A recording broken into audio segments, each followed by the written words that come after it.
Well, hey everybody, this is Chris DeFiorio with Keys to the Shop. Welcome to another edition of Shift Break. Today's episode is brought to you by the ground control Cyclops Brewer from Voga Coffee. And really, I got to tell you, if you want to level up your batch brewing and get a piece of equipment in your shop that is versatile and easy to use, but just changes the game on so many different levels, then the Ground Control Cyclops Brewer is the brewer for you. The Ground Control's SCA award-winning technology gives you control over an incredible range of flavors in the coffee, allowing you to pull flavors that you might not have thought possible with that coffee. And if you think you know your coffee, batch brewing on the Ground Control really just opens up new possibilities. Not only is the Ground Control doing amazing things for batch brew, but it can also make tea, hot chocolate, batch iced lattes, and cold brew. This thing is so versatile, and right now we need equipment that will help elevate the quality and efficiency of our operations. And this is a great piece of equipment to own if that's what you're looking for. So to get the Ground Control Cyclops Brewer in your store and learn more information, go visit them over at vogacoffee.com. That's VOGA coffee.com. This episode is also brought to you by Espressly. They are working with independent coffee shops like you to help you develop your very own beautiful and elegantly functional branded mobile app. And the reason they do this is because they believe in independent coffee shops. They want you to be in control of the whole process and not sacrifice anything when you're trying to offer your customers something of convenience.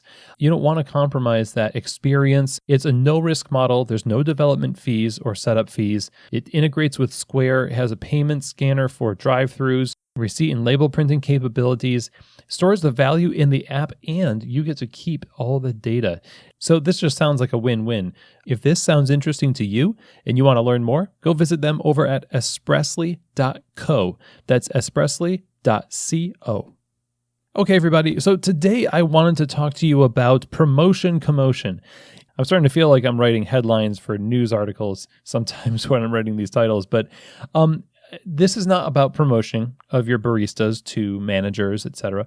Although we probably should talk about that at some point, and I think probably have many times on the show.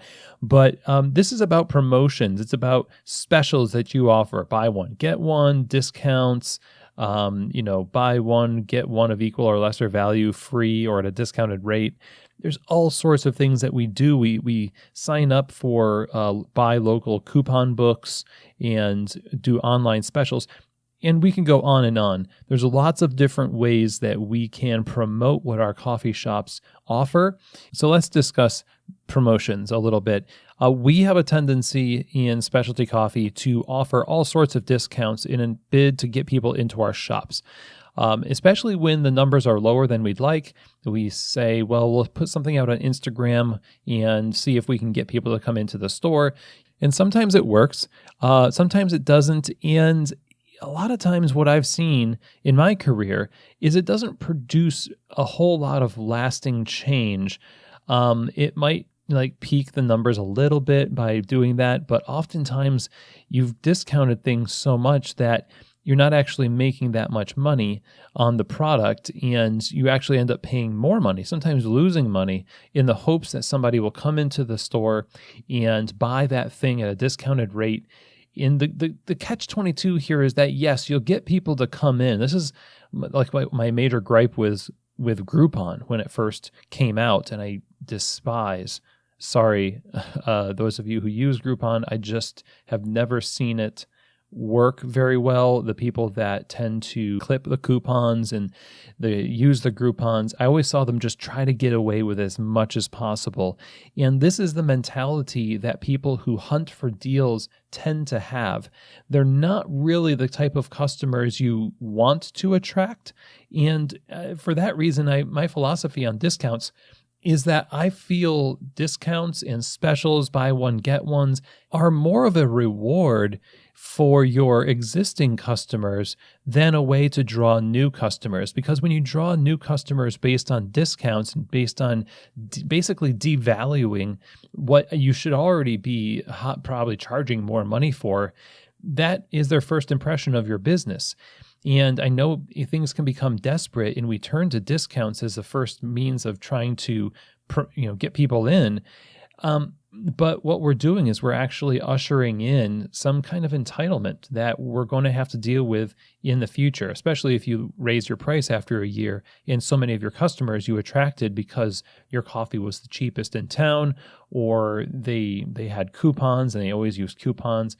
So we have to be careful of the desperation motivation for promotions.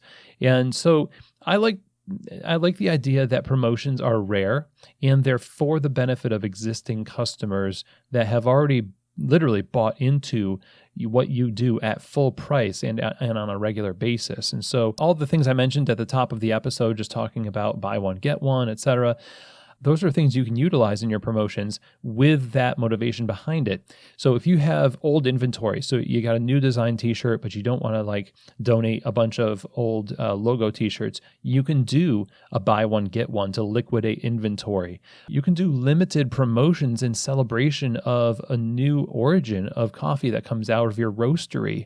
I've done this where you buy a bag of coffee, you get an 8-ounce strip of coffee free.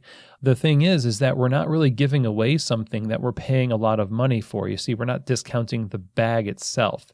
We're not saying buy one of this new origin, get another of the same origin, half off. That doesn't make any sense. Choose something that's going to be a value add for the customer, but it's not going to break the bank for you. And again, this is the type of thing that's temporary. It's not permanent. It has a sunset date on it, really. And that is fine to do as you want to promote something, or you want to get rid of inventory, or just as a thank you to your customers for your 1-year anniversary or 10-year anniversary. Again, it's back to this idea of something special you do for your existing customers, and it also benefits your business when it's something like liquidating inventory or promoting a new product. So I'm sure there's a lot more we can say on this, but I want to get to something else regarding promotions that I think is really critical here, because I'm not against promotions, but I'm really against sloppy promotions.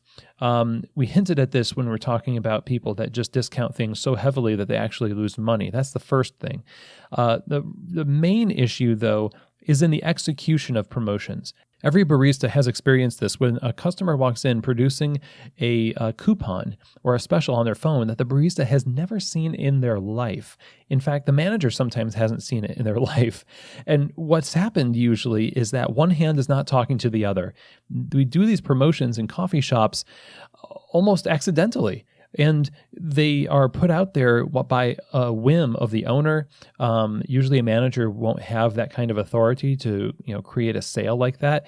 The owner doesn't really tell the manager about it or forgets to, and now the manager is on the hook to inform everybody once the customer, who now feels bad that they put the barista out, they have to call the manager.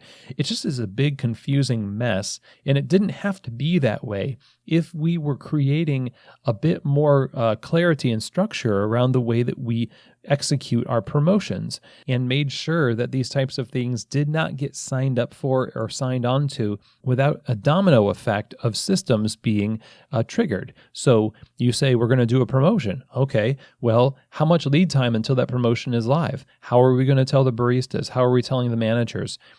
Do we have the inventory that we need to actually make good on that? Do we have the tools we need to make this thing or promote this item? What about social media? Are we going to be doing posts? If we are, when are we going to promote that? On the day of, the day before?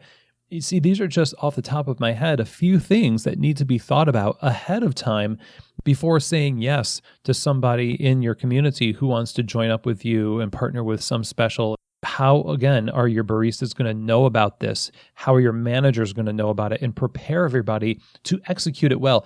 What's at stake here is the experience.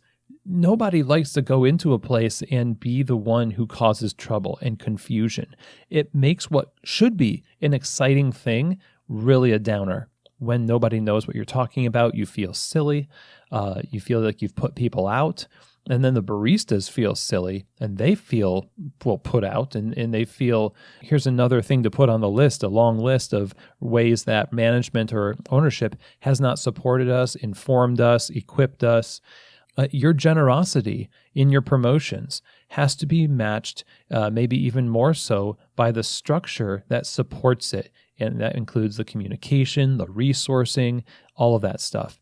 So that's really what I wanted to bring to you today. If you're thinking about promotions for Thanksgiving or Christmas and the holidays, I beg of you, consider all of the implications and make sure that you are prepared to execute this well, and that everyone's questions are answered and that it goes off without a hitch.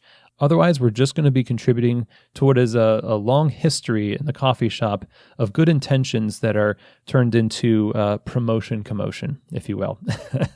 So thank you so much for tuning in today, and I hope that this helps your future promotions go very well for your customers and for you. And that's it for the show today. Thank you so much again for joining me, and I will see you here next week on another edition of Shift Break, from keys to the shop.